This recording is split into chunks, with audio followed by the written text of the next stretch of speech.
Nah, mereka familiar dengan yang namanya melihat konten. Dan konten itu isinya apa sih? Kan mau komunikasi. Orang menyampaikannya dengan komunikasi kan. Jadi mereka udah terbiasa tuh melihat figur, melihat orang-orang biasa berkomunikasi. Seperti itu. Saya kalau ingat Bung Son ini, survei membuktikan.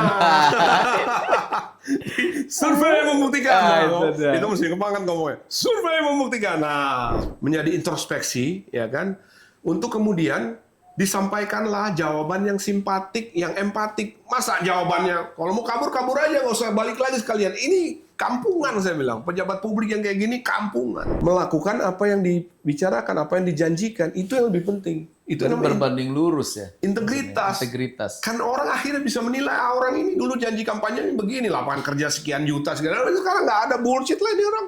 Omong-omong kocok. Maksudnya siapa ini? Nggak ada. Oh, nggak ada. Nggak ada. Antara terkenal bagus dengan terkenal buruk. Yang penting terkenal. Yang penting terkenal. Itu problemnya. Yang penting, wah, saya begitu pemilihan nanti, wah, pokoknya dia aja deh. Kenapa? Saya sering lihat dia di TikTok, sering lihat di Instagram. Padahal kerjanya nggak becus. Pelangak-pelongok itu, repot kan kita. Tapi kan nasibnya bagus dong. Nah, itu dia. Iya, nasib dia bagus, nasib rakyatnya nggak bagus.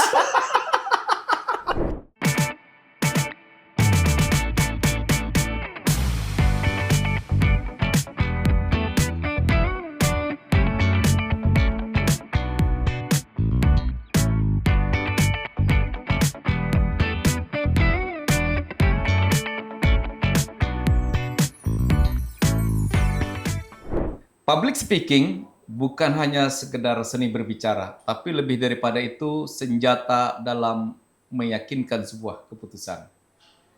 Kali ini kita akan bedah tentang public speaking dan politik di Last Minute, obrolan tanpa sensor bersama sahabat kita yang tidak asing lagi di dunia seni, artis, dan dunia politik. Hari ini kita kehadiran narasumber kita, Bung Sony Tulung. Son, apa kabar hari ini? Baik. Bang Sur. Keren. Thank you udah diundang ke Last Minute ya. Last Minute. Keren bener namanya nih.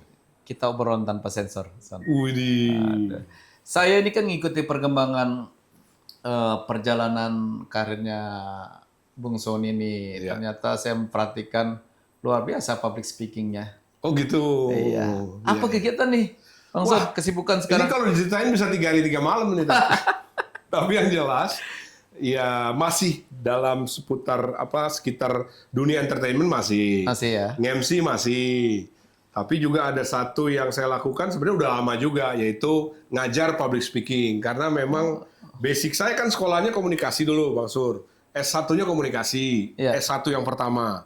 Jadi kemudian ya udah, sekarang saya ngajar public speaking, coach. Tapi bukan kayak kelas umum, privat biasanya. Tapi nih, biar pemirsa juga tahu. Aha. Ternyata Sony juga ngambil sarjana hukum dan magister hukum ya. Iya, betul. Jadi MH, magister hukum itu S2 hukum baru selesai November lalu, udah di wisuda. Nah, yang S1 ini tinggal tunggu wisuda sebentar lagi, terus kemudian lanjut jadi lawyer.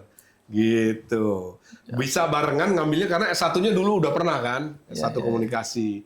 Gitu. Ini benar-benar multi talenta nih. Iya, nggak juga sih, cuman mengisi kekosongan, senang belajar. Ya udahlah, daripada waktu dibuang-buang nggak karuan ya kan, kita belajar lagi lah. Belajar hukum, siapa tahu bisa seperti Bang Sur, SHMH.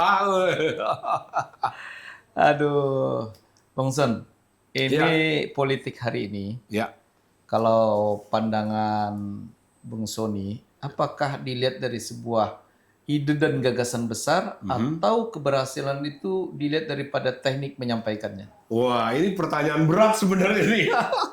Jadi, oke, pertanyaannya sangat bagus nih. Intinya begini, bahwa pemimpin, ya artinya pemimpin siapapun, mulai dari jabatan paling tinggi presiden sampai ke bawah ya, sampai ke lurah dan lain sebagainya, itu harus memiliki kemampuan untuk menjabarkan pemikirannya, konsep-konsepnya, ide-idenya. Karena tanpa kemampuan komunikasi publik yang bagus, bagaimana dia bisa seorang pemimpin itu memotivasi, membuat orang lain percaya dengan ide-idenya, lalu membuat program-program yang sudah dicanangkan dalam ide besar tadi bisa dilakukan ke bawah. Nah, itu pentingnya kemampuan komunikasi publik. Karena walaupun idenya bagus, tapi kalau tidak dikomunikasikan dengan baik, itu bisa kacau. Itu ya. Nah, Mas Sod, mengapa banyak politisi besar itu dia cerdas, pintar, tapi gagal dalam menyampaikan pesan yang ingin dia sampaikan ke tengah masyarakat? Nah, ini menarik nih. Karena orang boleh pintar misalnya di dalam satu hal. Contoh, dia politisi keren, politisi hebat. Tapi tidak otomatis dia punya kemampuan untuk menyampaikan ide-ide politiknya dengan baik. Karena kemampuan menyampaikan ide-ide politik, kemampuan mengkomunikasikan ide-ide politik itu adalah ranah komunikasi publik. Masuk dalam bidang komunikasi public speaking. Dan komunikasi public speaking itu tidak otomatis orang pinter, terus kemudian otomatis jadi pinter juga bicara. Ya kan? Oke. Kalau tidak dilatih, maka ya dia nggak punya kemampuan itu, nggak ahli di bidang menyampaikan pendapatnya, tidak ahli dalam kemampuan public speaking. Jadi tidak otomatis orang pinter itu terus kemudian jadi pinter bicara juga. Padahal Nggak sangat seperti penting posisi public speaking itu ya. Sangat penting karena satu, setidaknya public speaking itu adalah ilmu yang bagaimana menyampaikan ide dengan baik. Itu satu. Sehingga seorang pemimpin ketika dia punya kemampuan menyampaikan ide dengan baik, idenya bisa diterima. Dan kemampuan pemimpin juga erat kaitannya dengan yang namanya leadership. Leadership itu didapat dari yang namanya kemampuan komunikasi. Gimana seorang leader tidak bisa memotivasi, tidak bisa katakanlah mengevaluasi, tidak bisa membuat follower pengikutnya semangat, setuju dengan kebijakan-kebijakannya, jadi mentah. Jadi percuma kalau pintar otak tapi nggak bisa menyampaikannya, tidak pintar menyampaikan, nggak ada artinya. Berarti menurut Bung Sony, public speaking itu bisa mengalahkan rekam jejak seseorang. Rekam jejak dalam arti begini, kalau ya artinya begini, ada orang yang biasa-biasa aja kemampuannya, tapi dia jago ngolah kata. Nah itu kan terlihat pintar karena kemampuan yang namanya public speaking identik dengan kecerdasan. Orang yang pandai bicara itu terlihat lebih pintar. Tapi jangan salah, karena tidak otomatis sebetulnya dia pintar, cuma terlihat. Nah, untuk kita tahu bahwa dia benar-benar pintar atau tidak, kita mesti gali lebih dalam lagi. Tapi paling tidak satu hal, dia pintar bicara gitu kan, seperti itu. Dalam politik modern, Ya, Bung Son, apalagi di era digitalisasi saat ini, yang mana mayoritas pemilih juga banyak di kalangan Gen Z yang melek teknologi. betul. Apakah ketika kita menguasai public speaking, separuh kemenangan sudah didapat? Iya, persis. Karena ini menarik nih, karena gini, Gen Z sekarang itu adalah era digital. Jadi mereka lahir, apalagi Gen setelah itu ya, Gen apa yang setelah itu namanya generasi Alpha dan lain sebagainya. Gen Z kan sekarang ada lagi di bawahnya generasi Alpha. Pokoknya Gen Z lah. Gen Z ini lahir sudah pegang gadget. Mereka sudah akrab sekali dengan yang namanya gadget. Sehingga mereka sudah terinformasi, sudah terpapar oleh yang namanya media sosial. Anak sekarang mana ada yang nggak punya TikTok? Ya kan, hampir semua punya TikTok. Instagram itu untuk yang di atasnya lah, mungkin milenial. Tapi kalau yang namanya Gen Z itu rata-rata punya TikTok. Nah, mereka familiar dengan yang namanya melihat konten. Dan konten itu isinya apa sih? Kan mau komunikasi. Orang menyampaikannya dengan komunikasi kan. Jadi mereka udah terbiasa tuh melihat figur, melihat orang-orang biasa berkomunikasi. Seperti itu. Saya kalau ingat Bung Son ini, survei membuktikan. Survei membuktikan. itu dia. Itu mesti kepangan ngomongnya. Survei membuktikan. Nah, Intonasinya lebih kencang ya. harus naik dia. Survei membuktikan, Ya. konsep apa perbedaan public speaking dengan motivator? Motivator dengan public. Jadi gini, kalau kita memberikan satu motivasi, itu kan bisa aja secara pribadi, personal, atau di depan banyak orang. Ini menjadi public speaking, menjadi masuk ke ranah komunikasi publik ketika bicaranya di depan orang banyak. Banyak itu ya 2 lebih lah ya, 5, 10 itu termasuk audiens sudah, artinya komunikasi publik. Tapi kalau pejabat, menteri kah, presiden, itu setiap kata-kata yang diucapkan itu pasti public speaking karena menjadi konsumsi publik. Ya kan, sekalipun misalnya nih dia bicara di ruang tertutup, tapi terus kemudian bocor, nah itu jadi public speaking. Jadi public speaking, makanya harus hati-hati. Ya kan, apalagi sekarang zaman medsos kan.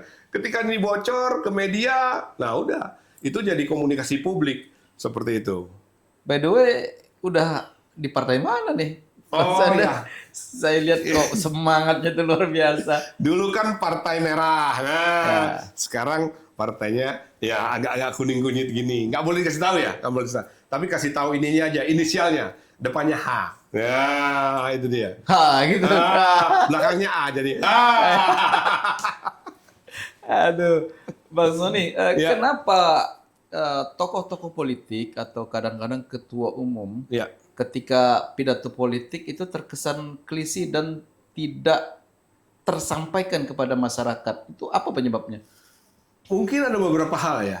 Yang pertama memang tidak menguasai yang namanya public speaking. Karena public speaking, kemampuan berbicara di depan publik itu harus dilatih. Harus dilatih.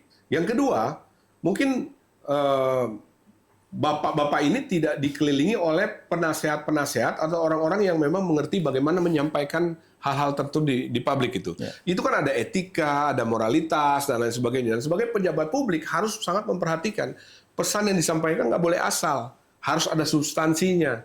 Apalagi seorang pejabat tinggi misalnya kan, setingkat menteri, terus kemudian apalagi presiden, itu harus menguasai betul.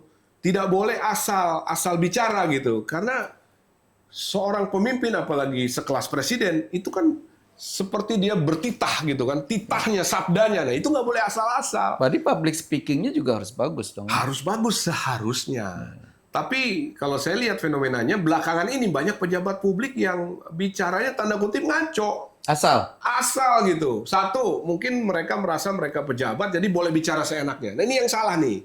Di dalam komunikasi publik, pejabat publik, itu yang paling penting juga adalah etika.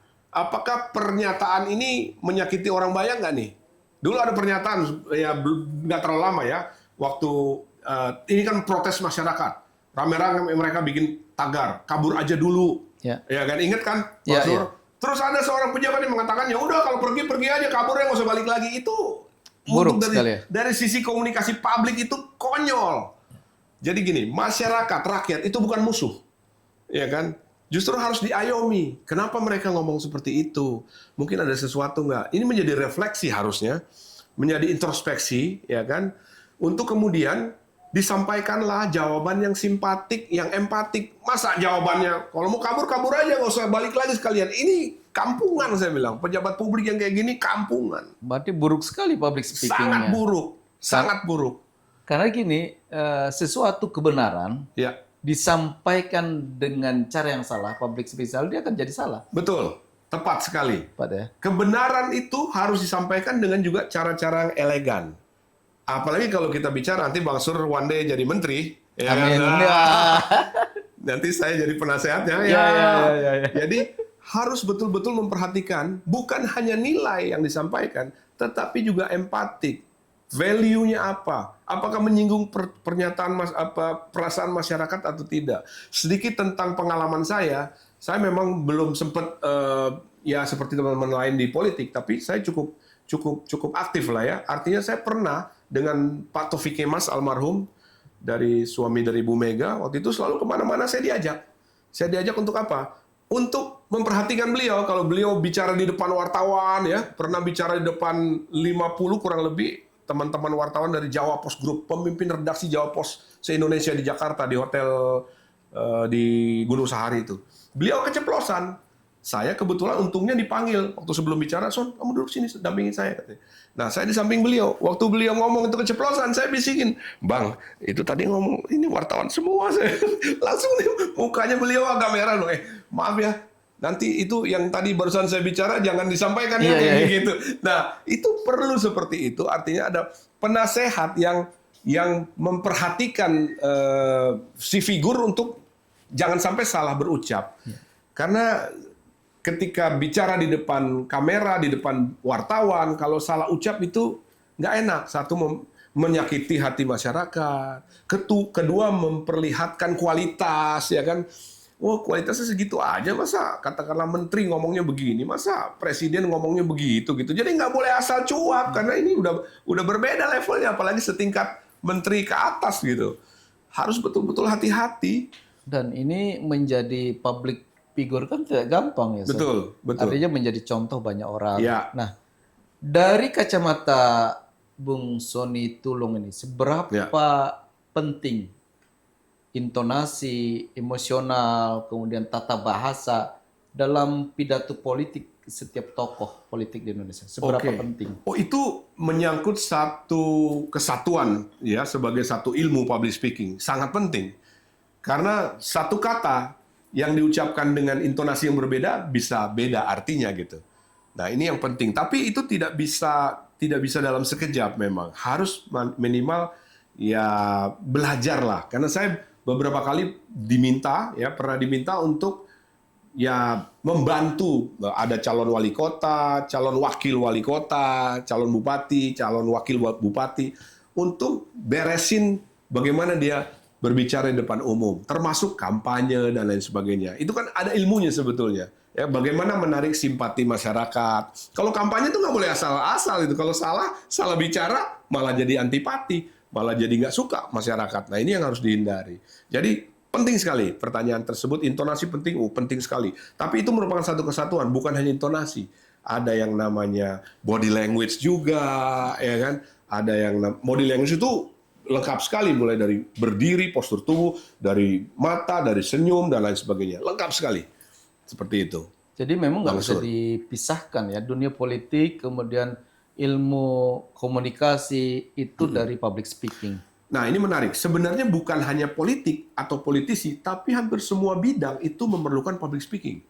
Ya kan? Ada beberapa, jadi gini, saya pernah diminta untuk ngajar public speaking di UKRIDA, Universitas Krida Wacana. Ya. Ini fakultas kedokteran. Saya bilang saya apresiasi sekali nih fakultas kedokteran UKRIDA ini. Kenapa? Karena mereka menyadari bahwa calon-calon dokter itu juga perlu dibekali oleh kemampuan bicara. Nah, saya selalu bilang gini, saya pernah ke dokter satu spesialis kalau nggak salah spesialis THT ya. Nah, si dokter ini termasuk dokter yang pendiam. Jadi kalau nggak ditanya dia nggak ngomong. Ketika ditanya, jawabnya sedikit aja gitu, seperlunya aja. Nah, ini buat saya ini pengalaman yang jelek banget. Ini dokter bagaimana sih, saya bilang. Nah, ini yang kurang di para dokter. Nah, saya mengapresiasi Krida ini, Fakultas Kedokteran, karena dia menyadari bahwa dokter itu perlu dibekali kemampuan public speaking. Dan bedanya apa? Kalau ada dua dokter nih, yang satu kemampuan bicaranya secara keseluruhan ya, bukan hanya public speaking, personal gitu ya, bicara. Pasien itu kalau ditanya baik-baik, diajak ngobrol, itu kita udah merasa setengah sembuh tuh. Iya. Apalagi kalau dokternya cantik gitu. Terus bicaranya enak. Oh, itu langsung nggak jadi dong, kenapa? Udah sembuh saya gitu. Jadi dokter itu seni meyakinkannya tinggi, Sangat. sehingga sugesti untuk sembuhnya besar. Nah, itu dia. Jadi kalau dia pendiam, gimana mau meyakinkan pasien bahwa apa yang dia resep, apa yang diberikan bisa menjadi alat penyembuhan? Itu dia, sehingga kalau ada dua dokter, yang satu itu ngomongnya asik, enak, terus komunikatif, itu dibandingkan dokter yang ngomongnya seperlunya, nggak ditanya nggak ngomong, begitu ditanya cuma jawab sedikit-sedikit, itu pasti dokter yang banyak bicara, bukan banyak bicara, artinya yang kemampuan komunikasinya bagus, pasti ramai pasiennya. Balik lagi pasien itu. Ini kan jadi penting nggak? Bukan hanya buat politisi, buat semua profesi. Seperti itu. Son, kita kan banyak kadang-kadang nonton di media para politisi ini terpleset gara-gara salah omong kemudian karirnya jatuh. Iya, iya. Pandangan Bung Sony? Ya itu dia. Itu adalah salah satu yang namanya perlunya menguasai kemampuan berbicara. Paling tidak kalau seorang pejabat itu sebelum dia bicara, dia harus konsep dulu kan. Apa yang dia mau bicarakan dan lain sebagainya. Dan ada satu juga seni yang menurut saya patut dipelajari, yaitu apa? Menjawab pertanyaan wartawan. Nah, ada beberapa politisi, ya wartawan ini saya bukan kebetulan ya, artinya saya udah puluhan tahun di dunia entertainment. Wartawan dunia entertainment sama aja dengan wartawan wartawan politik dan lain sebagainya. Mereka suka sekali memancing, tanda kutip, memancing emosi. Kalau kita nggak bisa handle, kita keceplosan, kita emosi, udah blunder kita. Ini menarik, Son. Biar you bagi ilmu dong ke pemirsa kita, bagaimana menghadapi audiensi yang kritis. Ya. Nah, itu coba utarakan trik-trik kita ini. Ya. Yang pertama, ketika kita mau bicara di forum publik, kita harus mempersiapkan diri dulu. Kita kuasai materi kita, itu dulu. Apa nih yang mau disampaikan? Tentang isu apa? Isu pemanasan global, isu politik lokal, apa? Harus kita pelajari dulu, dan kita bikin yang namanya kisi-kisi. Kira-kira pertanyaan yang akan disampaikan apa saja? Nah, itu biasanya ada penasehat kita. Ada istilahnya ya staf ahli kita kan, kalau kita udah di politik. Mereka suruh bikin itu, kira-kira apa yang akan keluar pertanyaannya itu. Nah, jadi dengan begitu, siap. Jadi yang pertama langkahnya adalah persiapan. Kedua, ya ketika kita ditanya dan ternyata pertanyaannya di luar jalur, ya kita harus berani bilang bahwa ini konteksnya agak berbeda. Mungkin di luar kesempatan kita akan bicara seperti itu. Jangan dijawab. Apalagi kalau kita udah di luar konteks, kita nggak paham. Nanti kita jawab konyol. Ya kan? Jadi kita mesti pinter-pinter. Itu yang pertama. Yang pertama tadi adalah kita harus pelajari dulu. Kita mempersiapkan diri kita sebaik mungkin. Berarti menguasai materi pidato. Menguasai materi. Luar dalam. Kalau ada staf ahli, suruh staf ahli yang bikin materi, terus kisi-kisi kira-kira ada pertanyaan apa dan lain sebagainya.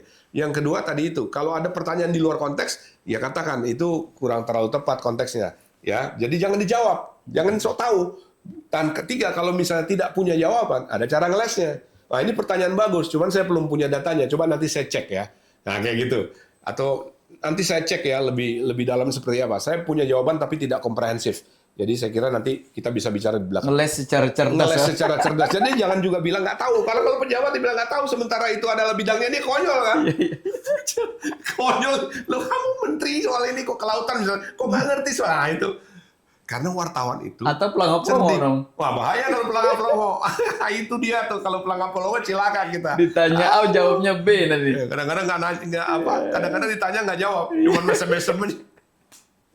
Son, apakah public speaking itu identik dengan sebuah pencitraan? Pandangan Pak Bung Sony? Secara singkat bisa iya, bisa tidak juga. Ya artinya gini, kalau ada seorang yang katakanlah politisi, dia pandai bicaranya, baik public speakingnya, itu mau tidak mau, secara langsung ataupun tidak, dia akan dicitrakan sebagai orang yang baik gitu, yang bagus, kemampuan bicaranya bagus, dan otomatis dia dibilang cerdas. Jadi secara langsung, ya public speaking memang juga ada kaitannya dengan pencitraan. Tetapi Identik ya? Identik. Tetapi jangan salah, ada juga ya yang hanya identik tetapi nggak terlalu bagus gitu. Oh, dia bagus bicaranya. Yang lebih penting dari itu adalah apa tindakannya, apa integritas dia seperti apa. Jadi kalau misalnya dulu kalau kita bicara kampanye nih, wah kampanye janji ini janji itu. Kalau dia nggak lakukan nanti setelah menjabat, ini kan konyol. Itu artinya percitraannya jadi buruk kan. Nah, ini omong-omong doang orang ini. Nah, ini dulu kampanyenya begini begitu. Sekarang udah duduk nggak ada realisasinya. Udah akhirnya menjadi pencitraan yang buruk. Jadi yang paling penting atau katakanlah yang lebih penting dari pencitraan adalah melakukan apa yang dibicarakan, apa yang dijanjikan, itu yang lebih penting. Itu Itu namanya berbanding lurus ya. integritas. Integritas. Kan orang akhirnya bisa menilai orang ini dulu janji kampanye begini, lapangan kerja sekian juta segala. Sekarang nggak ada, bullshit lah ini orang. Omong-omong kocok. Maksudnya siapa nih? Nggak ada. Oh, nggak ada. Nggak ada. Bung Son, Ya. apakah public speaking klasik itu masih relevan di era sekarang yang zamannya TikTok, Reel itu? Masih relevan nggak? Nah, begini, kita perlu definisikan dulu public speaking klasik. Karena public speaking klasik itu mengacu kepada zaman dulu sekali, kalau kita bisa tarik ke belakang, termasuk zaman Aristoteles, di mana di sana public speaking-nya itu lebih sempit lagi. Jadi public speaking bukan arti apa, tapi dulu itu artinya retorika.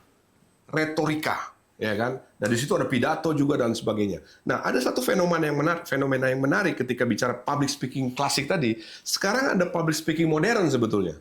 Nah, kalau kita bicarakan ini bisa 2 hari 2 malam, tapi gini, public speaking modern apa itu? Public speaking modern ada yang disebut dengan stand up comedy open mic. Open mind. Stand up comedy bagi beberapa orang itu tidak sama persis sih, tidak plek-plek. Artinya gini, public speaking bukan stand up comedy, komedi bukan stand up public speaking, tapi ini saling beririsan. Nah, ada pendapat yang mengatakan bahwa stand up comedy adalah public speaking modern. Nah, public speaking modern dalam kaitannya dengan media sosial sangat kental. Artinya humornya. Humor. Ya kan, itu dia jokes-nya. Karena kalau kita bicara public speaking modern, kita mau tidak mau harus menyertakan, harus ada unsur humor di dalam public speaking kita. Biar tidak hambar ya. Tidak hambar. Tapi kritikan-kritikan itu dimasukkan dalam komunikasi humor itu. Ya, itu ilmunya agak tidak mudah lagi karena kita mesti belajar tersendiri tentang yang namanya jokes, ya kan, joke telling dan lain sebagainya. Kebetulan saya belajar dulu di ISOC ya, Indonesian School of Comedy, belajar tentang stand up comedy dengan Ramon Papana. Nah, itu belajar kita bagaimana anatomi satu humor. Nah, kalau zaman TikTok sekarang coba lihat konten-konten yang laku kan yang lucu-lucu, yang ada unsur humornya, iya kan? Nah, jadi kalau di dalam konteks public speaking modern, humor adalah hal yang juga tidak kalah penting. Humor tidak kalah penting. Ya. Dan ini kan kalau kita bicara di dunia media sosial, khusus yang rating teratas itu kan seperti TikTok, Ya. Instagram, Facebook, tiga besar ini yang menguasai di kalangan media sosial. Ya. Nah, apakah politisi modern sekarang perlu belajar tentang bicara algoritma?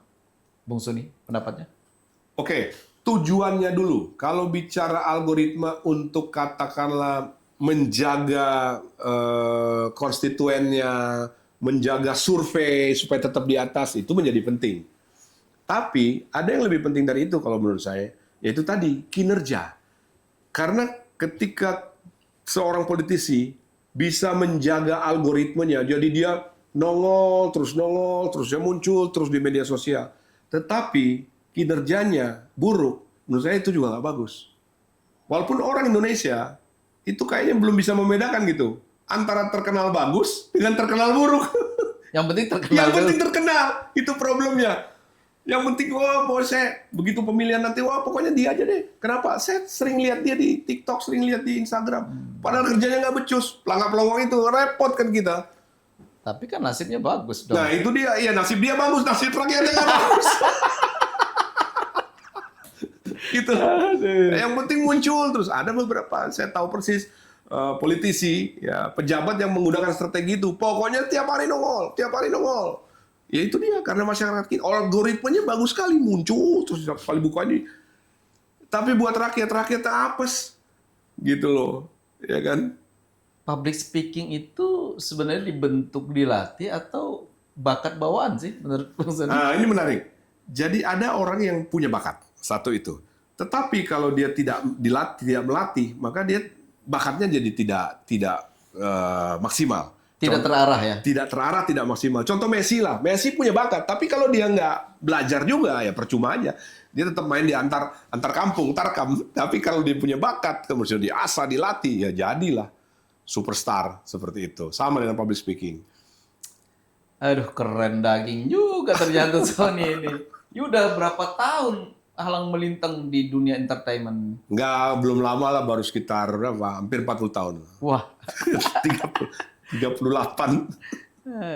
Nasihat paling jujur Bung Sony Tulung untuk public speaking ini agar pemirsa juga tahu, Ya. karena pengalaman Yoni kan begitu panjang. Lumayan lah. Artinya sudah yang namanya naik turun, Panjang dan semua besar. panjang dan besar. Itu dia, pengalaman udah panjang dan Apa besar. dong nasihat paling jujur nih Bung Sony Tulung? Kalau dalam kaitannya dengan politik, dengan komunikasi, kalau saya sederhana saja.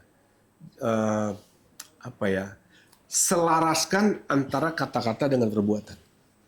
Jadi jangan ngomongnya A, tapi kemudian nggak ada realisasinya. Bahkan tindak lanjutnya nggak ada gitu. Z gitu. Waduh, ini zong namanya kan. Jadi kita harus punya integritas ketika kita bicara sesuatu, ya kita harus integritas kita dijaga untuk sesuai dengan apa yang kita omongkan itu. Itu saya kira yang paling penting, dan itu yang mungkin agak kurang kita di sini. Ya kan, politisi kita dan lain sebagainya. Banyak yang janji-janji kampanye, bla bla bla, begitu udah terpilih lupa dia. Udah nggak penting lagi. Nah, ini yang akhirnya membuat masyarakat banyak yang antipati, ya kan, artinya sudah nggak percaya lagi gitu, turun, hilang kepercayaan publik terhadap politisi-politisi rata-rata, ya nggak semua, tapi rata-rata seperti itu kan. Jadi karena kata-kata tidak selaras dengan perbuatan. Kata-kata tidak Tidak selaras dengan perbuatan. Pemirsa, memang kalau diskusi dengan Bung Sony Tulung ini tidak cukup waktu 2 atau 4 jam. Yang tidak cukup adalah honornya untuk membayar beliau. Bung Son, Ya. last minute terakhir, pesan untuk para penggiat media sosial, artis yang terjun ke politik untuk pendidikan politik masa depan. Last Oke. minute. Ini berat sekali nih ya. Oke. Mungkin satu hal aja. Apapun, di dimanapun, kapanpun Anda berada, profesi apapun, yang jelas jalankan profesi tersebut dengan menggunakan hati nurani. Itu aja. Oke. Keren sekali, Bung Son. Pemirsa, kata-kata bukan hanya sekedar alat komunikasi, tapi kata-kata bisa menjadikan senjata dalam sebuah politik. Memang keren hari ini pembahasan kita tentang politik dan public speaking. Sampai ketemu di last minute selanjutnya, episode selanjutnya. Bersama saya, Surpani Sulaiman, dan sahabat saya, Sony Tulung. Thank you. Assalamualaikum warahmatullahi wabarakatuh. Waalaikumsalam.